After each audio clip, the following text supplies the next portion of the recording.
Hello everyone, તો આજની મારી રેસીપી છે દાણા મુઠિયાનું શાક.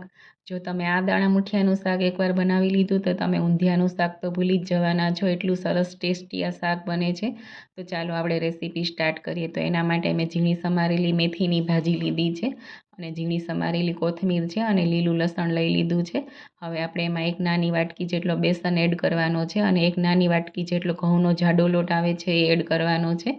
તો હવે આપણે એમાં આદુ મરચાં અને લસણની પેસ્ટ એડ કરવાની છે અને હળદર પાવડર, ધાણા જીરું પાવડર, સ્વાદ મુજબ મીઠું અને 1 ચમચી ખાંડ એડ કરવાની છે અને ચપટીક જેટલો બેકિંગ સોડા એડ કરવાનો છે અને 1 લીંબુનો રસ એડ કરી બરાબર બધું મિક્સ કરી થોડું એવું પાણી એડ કરી કઠણ એવો લોટ જેવું બાંધી લેવાનું છે અને એની આ રીતે ગોળીઓ વાળી લેવાની છે.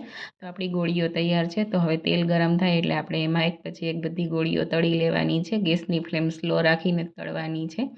તો તમે જોઈ શકો છો આપણી ગોળી હવે તળાઈ ગઈ છે. તો આપણે હવે એને એક પ્લેટમાં કાઢી લેવાની છે. તો તૈયાર છે આપણી દાણા મુઠિયાના શાકની ગોળીઓ. તો હવે આપણે વઘારની તૈયારી કરીએ. તો તેલ ગરમ થાય એટલે ખડા મસાલા અને આખું જીરું એડ કરવાનું છે. પછી એમાં આદુ મરચાં અને લસણની પેસ્ટ એડ કરી 2 મિનિટ માટે સાંતળી લેવાની છે. પછી લીલું લસણ એડ કરી દેવાનું છે. તો હવે આપણે એમાં દાણા એડ કરી દેવાના છે. મેં અહીંયા તુવેરના દાણા લીધા છે. તો હવે એમાં હળદર પાવડર અને સ્વાદ મુજબ મીઠું એડ કરી બરાબર મિક્સ કરી 2 મિનિટ માટે સાંતળવા દેવાનું છે. તો તમે જોઈ શકો છો આપણા દાણા સંતળાઈ ગયા છે. તો હવે આપણે એમાં મુઠિયાની ગોળીઓ એડ કરી દેવાની છે અને બધું બરાબર મિક્સ કરી લેવાનું છે. તો બધું બરાબર મિક્સ થઈ જાય પછી આપણે એમાં ગોળ એડ કરવાનો છે થોડો એવો. તો ગોળનો ટેસ્ટ આ શાકમાં ખૂબ જ સારો લાગે છે. તો હવે આપણે એમાં 1 ચમચી સિંગદાણાનો પાવડર એડ કરી દેવાનો છે અને અડધો ગ્લાસ પાણી એડ કરી કુકરનું ઢાંકણ ઢાંકી એની 2 વિસલ વગાડી દેવાની છે. તો 2 વિસલમાં મસ્ત શાક કૂક થઈ જાય છે આ. તો તમે જોઈ શકો છો 2 વિસલ વાગ્યા પછી આપણું શાક એકદમ મસ્ત કૂક થઈ ગયું છે.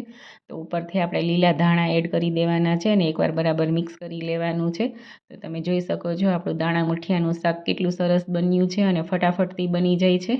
અને તમને એકવાર આ શાક બનાવશો તો તમે તો આના દીવાના બની જશો. એટલું સરસ આ શાક બનશે.